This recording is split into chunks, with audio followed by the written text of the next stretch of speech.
technology really was really a hard thing, because when camera phones and social media and the ability to act out my addiction became easier with all these things. The tools. And somebody could send me a video of them naked or naked pics, or go on the computer and do all this stuff. It was just easier to cheat, and it was harder for me to resist, because somehow I felt like I wasn't cheating. I felt like it was something else. It wasn't real because I wasn't doing it.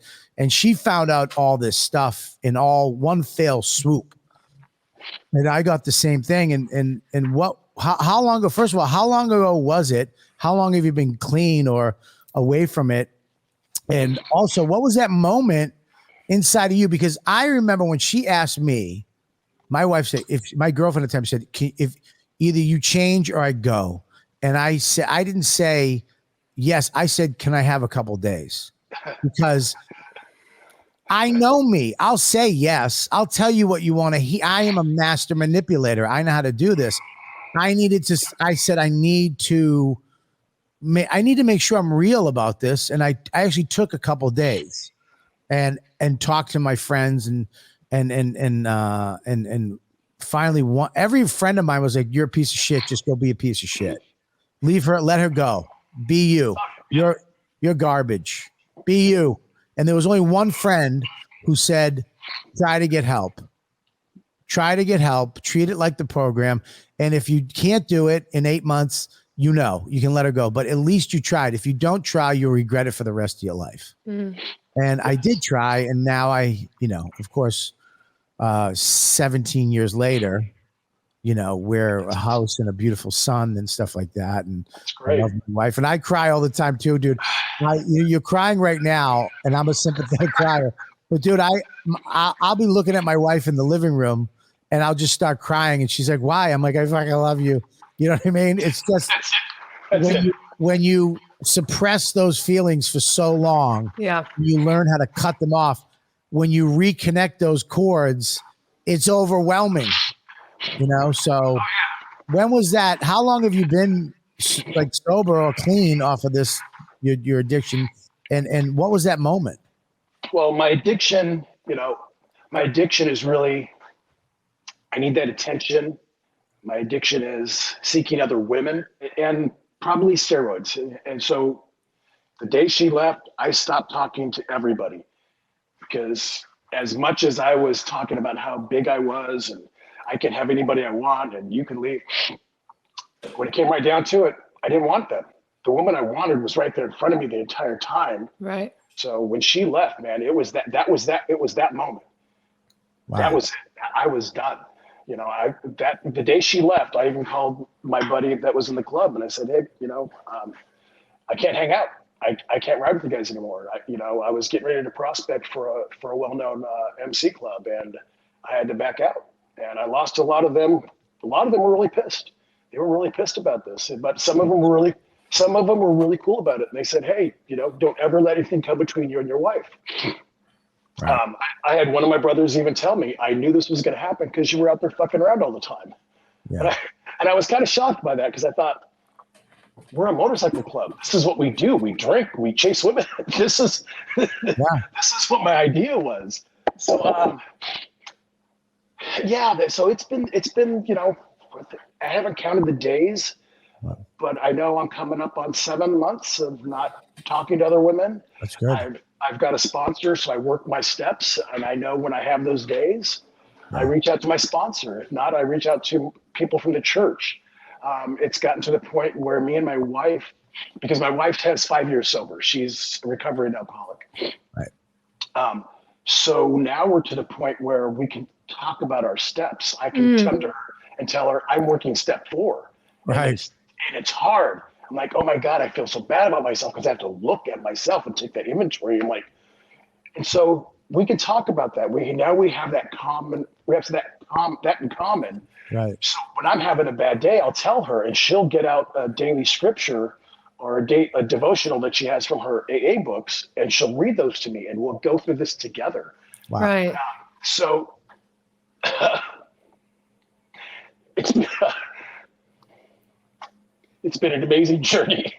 Um, we both have lost friends over this because, like with you, I had so many friends say, "No, just leave her." Because my big deal with my wife was she doesn't work, so I'm the sole provider, and I used to always say, "Oh well, since I make the money, I do all this, I can do whatever I want." Right. There's ego to it. Yeah, exactly. My ego was just, big. And intoxicating, truly. An ego can be just as intoxicating as booze. Oh, it is. It's very intoxicating. I go to the gym, and I used to walk into the gym with this giant ego, like, yeah, fuck you guys. I'm this biggest, baddest guy here. I won all these shows. I've never done that. I've never walked into a gym. I've never. I even changed gyms just so I could not be around the people that I had pissed off. So it's humbling. Now I go to the gym and I have a smile to my face now. I don't approach other girls just to say, "Oh, hey, let me show you how to do it this way." That, or even girls that approach me and go, "Hey, can you help me do this?" And I'm like, and my wife now my wife works out with me more, which right. I'm happy with because it keeps other girls from coming and approaching me. Right. But they still approach when she's not there. I'm like, now I see it. I'm like, you just saw me yesterday with my wife. Right. And you're coming up to me today when she's not here and asking for help. How do you deal with, because I'm a stand-up comedian, and the toughest part for me, because look, it's not like in a biker gang, but it's the lifestyle. It's the lifestyle. It's on the road, getting on stage, and girls coming up after, and hey, I can't wait to see, and all that stuff. And you're in a hotel room they pay for, and it's you're alone. And it was hard for me. It seems like, which is a good thing, is that you didn't saw the arm off. You just cut it off.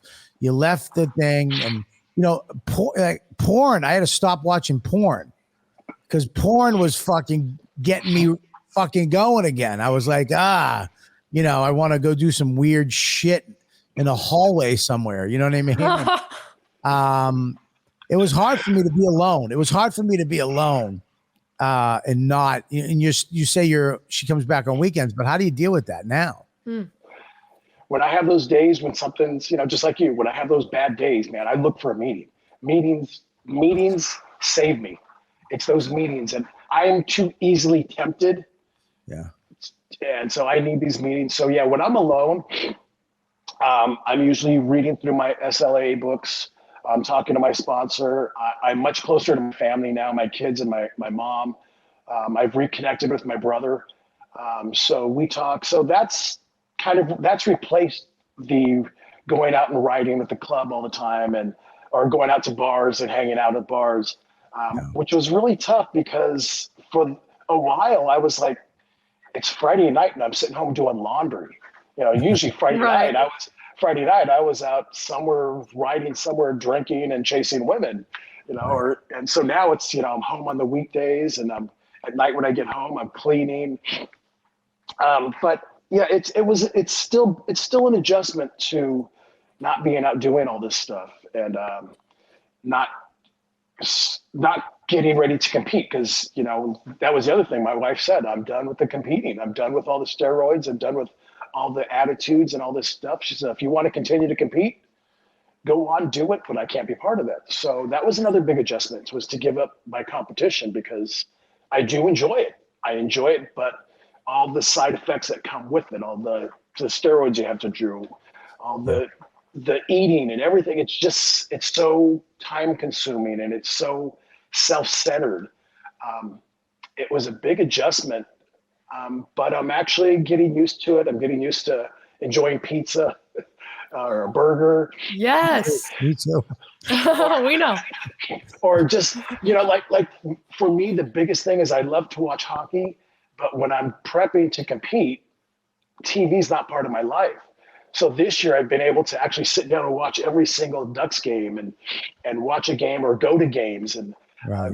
I've been going to the drag races. And so I've been able to follow things that I really do like. Yeah. That I couldn't do before. And enjoy them.